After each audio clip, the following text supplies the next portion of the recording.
Merci Nilda. Alors tu étais là ce samedi 18 mars et tu as accepté de chanter devant ce grand public qui était là plein de ferveur politique. Et voilà, raconte-nous un petit peu ton...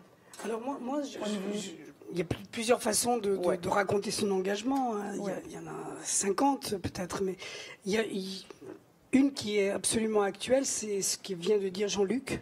La manière dont il a parlé de la vie, de l'existence, de ce qu'on doit, de nos œuvres, hein, de ce qu'on doit laisser derrière, des disparus.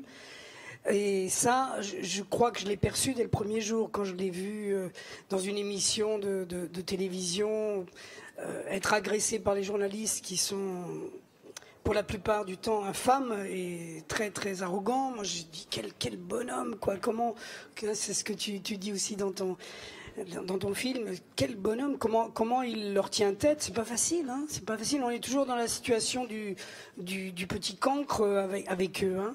Et là, il leur a tenu tête. Je dis comment il va faire. Et année après année, rendez-vous journalistique après rendez-vous, il a tenu. Et ça, c'est très très louable. Alors, c'est même plus que louable, c'est admirable. J'ai vu aussi Pablo Iglesias, qui est la deuxième partie de mon enfance, ma naissance, qui est l'Espagne. Et pour moi, ça réunit tout ça. Et ce que je voudrais dire ce soir, à la veille que chacun mette son petit mot dans l'isoloir, c'est qu'il y a deux manières de voter, à mon avis. Je l'ai déduit de beaucoup de conversations que j'ai eues avec beaucoup de gens, des amis, des proches, ou des connaissances, des rencontres. Il y a une manière de voter qui est pour soi, c'est-à-dire faire de l'isoloir une petite affaire personnelle, comme beaucoup de candidats font de leur candidature une affaire personnelle. Ou alors se dire que mon bonheur passe aussi par plus de gens heureux. C'est-à-dire, si moi je tire mon épingle du feu, du feu, c'est ça, du jeu, oui, mes marrons du feu et mes épingles du jeu. Tu vois, je ne suis pas que espagnol. C'est pas très loin. Et chacun peut avoir ces deux solutions, où il s'en sort pour lui, et il vote pour lui. Et à ce moment-là, advienne que pourra, moi j'aurai mes 3 appartements, et puis personne ne va me les piquer, et tout ça.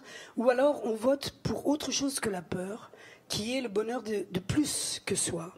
Et moi je pense que dans un monde humain tel qu'il est, plus il y a des gens qui sont heureux, et plus je suis heureux, plus chacun est heureux. Ça marche comme ça. C'est une loi absolue.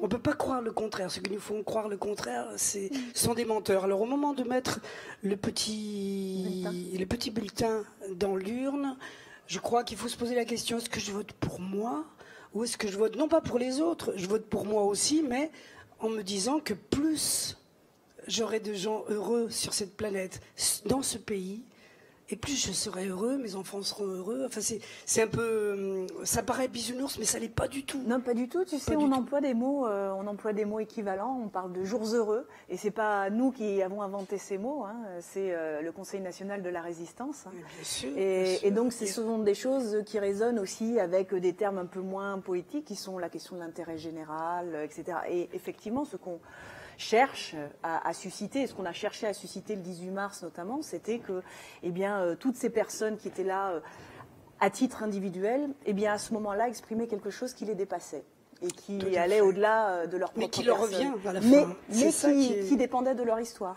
personnelle. Et qui revient aussi. Parce que je crois que voter pour plus que soi, c'est une garantie de bonheur, et c'est ce qu'on souhaite à nos enfants. On ne va pas les éduquer pour dire tu vas cracher sur ton voisin, lui marcher dessus, prendre le pas sur lui. Non, non, non.